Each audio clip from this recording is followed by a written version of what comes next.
Hi guys, in this video we would like to talk about how loud should you sing, and I'm here with Miss Danessa. Hello. Which is joining us because she is one of our vocal instructors, and we were talking about that recently we did an event called the Teacher Showcase, and this is an event in which we have a lot of beginners. A lot. I think Miss Danessa had how many singers? Like 18?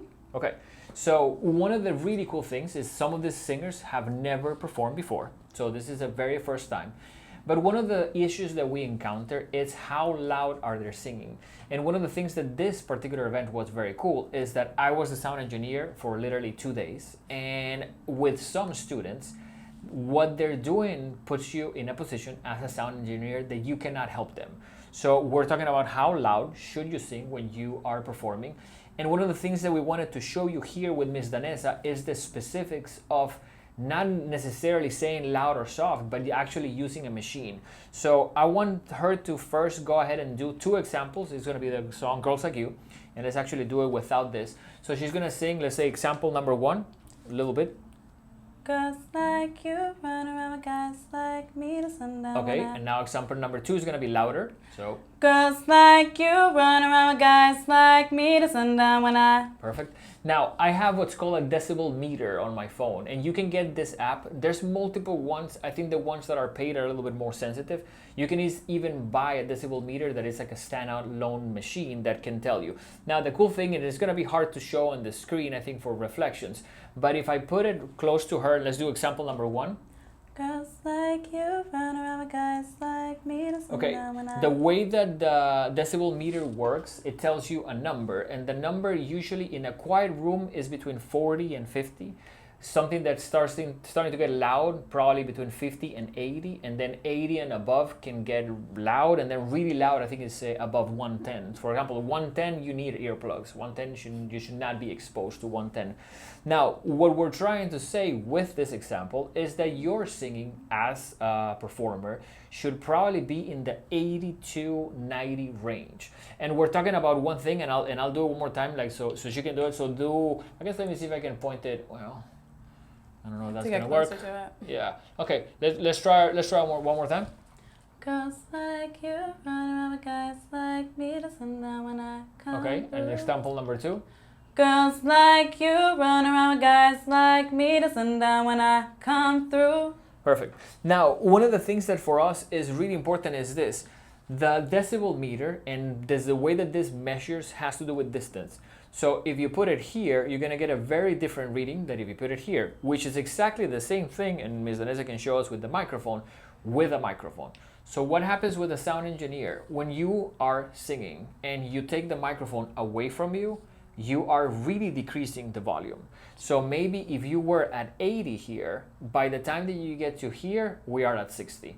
And the problem is, and this is something that I would like our parents to know, when you are at 60, as a sound engineer, if you push the fader farther, you're gonna get feedback. And if you guys know, feedback is this horrible sound that, among other things, not only is very annoying, it can destroy the speakers. So if you don't catch it quickly enough, it literally can damage a speaker. So we don't want feedback, right? No, not at all. We want to try to avoid it. So if you sing soft, you absolutely need to have the microphone as close as you can. And one thing that we would recommend for our singers is get a decibel meter. I would say try to place the phone maybe a foot away and try to measure yourself and see around what volumes are you producing when you sing a song. In the low parts, maybe in the verse, that the verse is maybe a little bit quieter, and then in the parts that are high. Now, we're gonna talk with Miss Danessa about specific tips that she can give you as a vocal instructor to maybe get your singing to be a little bit louder. Well, to start off, you always want to make sure you're holding the mic right. We have a video about that specifically involving how to hold the mic, so I recommend you watch it. But if you can demonstrate quickly what will be definitely a you correct don't want way. to do this. Cover where you're going to sing. You don't want to hold it towards the end. You want to hold it right in the middle almost. Yeah. You don't want to be super duper duper close where it's super distorted if you had a speaker out. You don't want it super far where no one can hear you. You want it almost relatively I'm bad at math. What would you say? I would say probably maybe your fist like this, towards your mouth. If you think of the microphone as a flashlight, if it had a light on it and it's turned on, you need to shine that light into your throat. So you cannot shine that light into your forehead because a lot of the sound is traveling above it and it's not being caught properly. So the angle too of how you hold it is critical. And if you're scared about being too loud, it's always better to be louder than softer because, like he said, there's always going to be a sound engineer. So he can always control your sound, Yes. but he can't help you be super duper loud. We can do a lot of things if it's too loud. We can't do anything Exactly. if you're too soft. And the problem that we have that is usually with the ones that are singing too soft, and we know maybe they're a little bit like nervous, and that's part of the I guess of the mix. But one of the things is sometimes we get the parents being like, I can't hear my child. And it's like, literally, I wish we had this video for parents to see it every time because we can't really do anything. It's like where our hands are tied, the moment that you push, you're going to get feedback. So you try to push all the way to the guess, boundary before you start getting feedback. But the change needs to come from the child that has to sing louder. Because if not, like there's not much that we can do. So maybe a couple of tips regarding other things. To be louder, you don't want to scream. That's not really necessarily being louder. To be louder, you want to use more air from your diaphragm.